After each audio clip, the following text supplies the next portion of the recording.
Bonjour, je m'appelle Michèle Saint-Jacques, je suis diététiste nutritionniste spécialisée en contexte de cancer. Dans cette deuxième capsule, nous allons survoler les symptômes liés au cancer et au traitement et en apprendre plus sur comment les gérer avec la nutrition. Tel que mentionné dans la capsule 1, le mot malnutrition peut sembler sévère, mais il est plus fréquent qu'on le pense.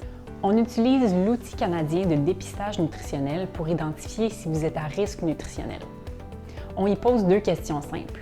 Au cours des 6 derniers mois, avez-vous perdu du poids sans essayer de perdre du poids? Et depuis plus d'une semaine, mangez-vous moins que d'habitude? Si vous répondez oui aux 2 questions, c'est que vous êtes à risque nutritionnel.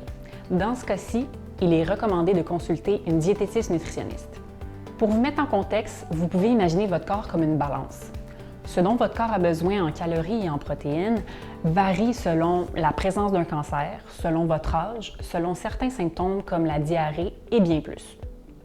Lorsque votre alimentation ne contient pas assez de calories ou de protéines, cela peut créer un débalancement où vous pouvez perdre du poids et ceci peut entraîner des conséquences comme des complications dans vos traitements ou une diminution de votre qualité de vie par exemple.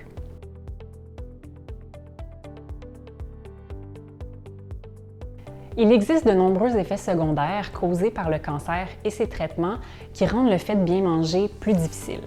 Certains d'entre eux sont l'anémie, des gaz, des ballonnements, des crampes, du reflux gastrique, l'irritation de la bouche ou de la gorge, de la difficulté à mâcher ou avaler la nourriture, l'altération du goût ou de l'odorat, des fringales, des aversions ou un dégoût alimentaire. Dans cette capsule, nous irons plus en détail sur la perte d'appétit, les nausées et les vomissements, la constipation et la diarrhée, la sécheresse de la bouche et l'épaississement de la salive, qui sont les symptômes les plus fréquents.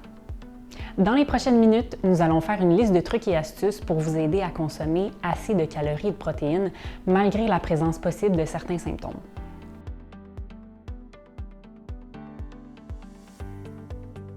Choisir des aliments riches en calories et en protéines vous aidera à augmenter le nombre de nutriments sans augmenter la quantité de nourriture. On recommande aussi de plus petits repas plus souvent. On vous montre un exemple d'une journée avec plusieurs petits repas. Donc, un bol de gruyot fait avec du lait et du beurre d'arachide. Ensuite, un smoothie avec de la poudre de protéines. Un demi-sandwich au poulet avec un petit bol de soupe. En collation, des craquelins avec du fromage et des pommes, du saumon avec riz et brocoli et finalement un verre de lait hyper protéiné avant le coucher. Lorsque vous mangez des aliments solides, essayez de boire 30 minutes avant ou après le repas pour optimiser l'espace dans votre estomac. Lorsque vous prenez des liquides, optez pour des versions nutritives comme le lait, les smoothies protéinés ou un supplément nutritionnel à boire par exemple. Aussi, essayez toujours d'avoir des collations avec vous pour favoriser les moments où vous avez faim, même hors de la maison. Finalement, l'activité physique comme une marche ou bien du yoga par exemple peuvent aussi stimuler votre appétit. Voici ce qu'on entend par des aliments riches en calories.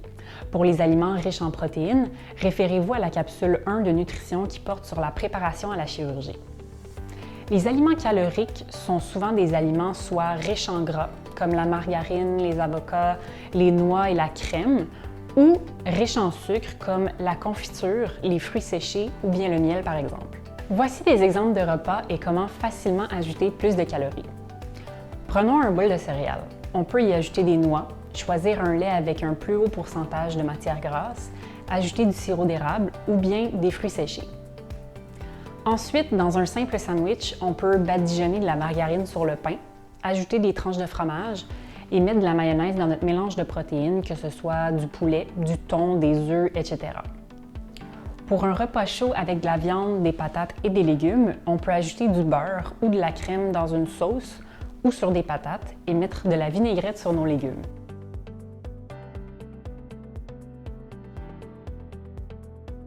La meilleure façon de contrôler la nausée est de la prévenir. Consultez votre équipe de soins pour en savoir plus sur les traitements disponibles. Également, pour la prévenir, il est important de ne pas se laisser avoir trop faim ou bien au contraire trop manger. Ces 2 situations peuvent causer la nausée.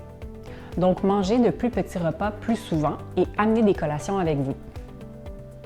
Si la nausée ou les vomissements sont déjà présents, il est mieux de manger des aliments neutres ou bien plus fades. Évitez les aliments avec des fortes odeurs, donc priorisez les aliments froids qui sentent souvent moins fort. Essayez de manger dans un environnement calme et portez des vêtements amples et confortables. Gardez les liquides séparés des solides en buvant 30 minutes avant ou après le repas et évitez de vous coucher directement après avoir mangé. Voici des exemples de repas avec des aliments fades. On y retrouve du poulet peu assaisonné, des légumes bouillis et du riz blanc par exemple. Lorsque vous avez la nausée, il est recommandé de ne pas manger vos repas préférés puisqu'il se peut que vous développiez une aversion ou un dégoût à cette nourriture à cause de vos symptômes.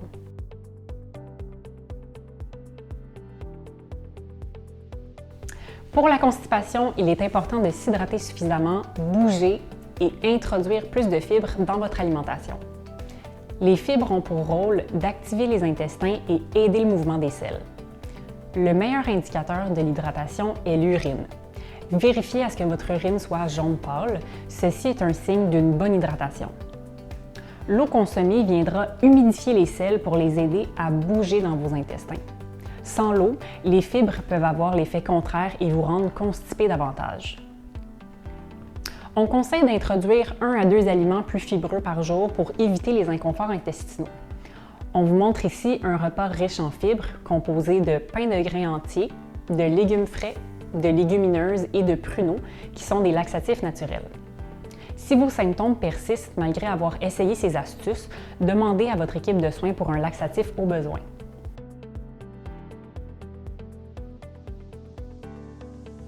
Pour ce qui est de la diarrhée, il faut aussi boire beaucoup d'eau pour éviter la déshydratation.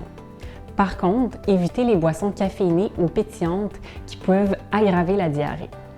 Mangez de plus petits repas plus souvent pour éviter de surcharger votre estomac. Si vos symptômes persistent malgré ces astuces, demandez à votre équipe de soins pour un médicament contre la diarrhée au besoin. Ici, on fait la distinction entre les 2 types de fibres que vous retrouverez dans votre alimentation. Les fibres solubles et les fibres insolubles. On recommande les fibres solubles lorsque vous avez de la diarrhée. Imaginez un bol d'avoine crue avec de l'eau qui devient un bol de gruau cuit. La mixture devient beaucoup plus dense et ferme. Il se passe la même chose dans vos intestins lorsque vous mangez des fibres solubles. On recommande les fibres insolubles lorsque vous avez de la constipation. Imaginez des aliments fibreux qu'on peut retrouver intacts dans nos selles comme le maïs. Ce sont des fibres insolubles. Elles ajoutent du volume aux selles et elles les font bouger dans nos intestins.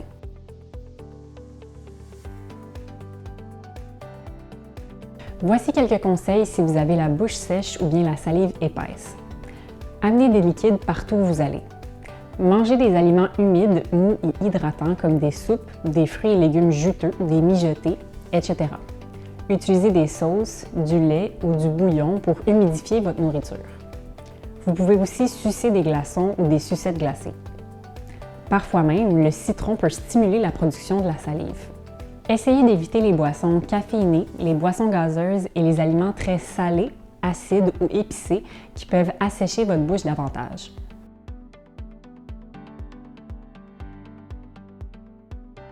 En résumé, il existe plusieurs façons d'adapter votre alimentation en fonction des symptômes que vous vivez. Si ces symptômes persistent, n'hésitez pas à en parler à votre équipe de soins ou à votre nutritionniste. Pour plus d'informations, je vous invite à consulter les ressources de la section nutrition.